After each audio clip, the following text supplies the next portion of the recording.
Bonsoir, monsieur. Je suis créateur de contenu. Je suis médecin généraliste aussi. Bonsoir, moi c'est Dr Omar Ndiaye. Je travaille à l'Institut Pasteur depuis 16 ans. Donc, là, actuellement, je travaille au niveau de la plateforme Diatropix. Je suis responsable de tout ce qui est recherche, développement et transfert de technologie, le test de diagnostic rapide. Justement, revenant sur le test de diagnostic rapide, c'est un honneur de l'avoir ici au Sénégal. Là, j'ai vu qu'il y a un test de diagnostic rapide sur la rougeole.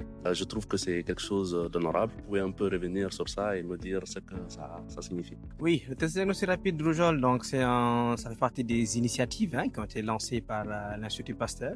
L'objectif, c'est de vraiment avoir une certaine souveraineté sanitaire, c'est qu'on soit capable, nous, de produire les tests de diagnostic dont on a besoin sur notre continent et qui répondent en tout cas à notre contexte. Dans ce cadre-là que ce test a été développé pour pouvoir, en tout cas, faciliter le diagnostic, parce que c'est un test qui permet de rendre un résultat dans les 20 minutes. Entre le prélèvement et l'obtention du résultat, c'est cool 20 minutes.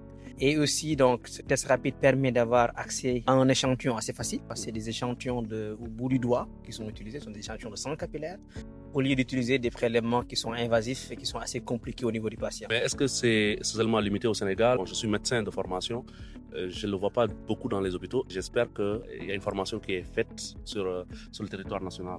Notre objectif n'est pas uniquement limité au continent africain. Là, actuellement, donc, l'objectif de Diatropix, c'est de pouvoir vraiment mettre à disposition des tests diagnostiques dans tous les pays à revenus faibles et intermédiaires, donc principalement l'Afrique. Maintenant, en termes de volet réglementaire, bien sûr, il faut peut-être enregistrer d'abord au Sénégal. Ça serait la première étape.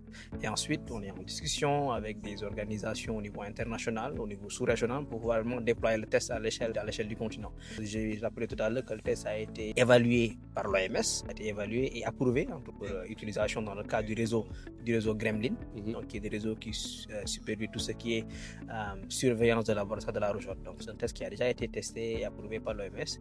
Et maintenant, il y aura des étapes supplémentaires qu'il faudra, par exemple au niveau du réglementaire, pour que ce test-là puisse être validé et distribué à l'échelle du continent. Merci beaucoup. Espérons que ça aille et que ça touche tout le monde, parce qu'on en a vraiment besoin. Merci, on espère aussi.